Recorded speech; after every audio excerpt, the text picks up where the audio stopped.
Photon tornado. Ang issue po niyan, naputulan ng engine valve, binayo ng piston, nawarak yung liner, pati block damage mga tropa. Kita nyo naman, crack po yung engine block. Pero wag kayong mag-alala mga tropa Mex, may remedyo pa po ang machine shop dyan. Ang gagawin po dyan ng aking kasamaan ay double sleeve mga tropa Mex. Wawakwakin muna po yan sa rebore at pagkatapos papasakan po yan ng mas makapal na liner. Surplus lang po ang pinasak na liner dyan. Wala naman po kasing nabibili na brand new na isang peraso lang na liner. Lalo kapag sinabi nyo na Photon o China, mahirapan po kayo maghanap mga tropa Mex. Wala naman pong issue yan. Mas maganda nga po yung surplus dahil subok na po yung liner na yan.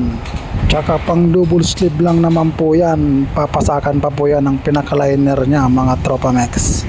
Matapos ipasok namin yung surplus na liner o yung dinouble sleeve, ibabalik po yan sa rebore para naman po i-rebore ulit.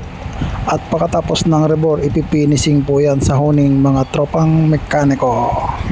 Matapos ihuning yung isang peraso mga tropa, ipinasok na namin yung apat na liner. Yan na po yung pinaka-finish na liner mga tropa.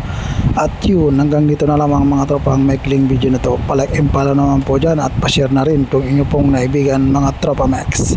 Salamat!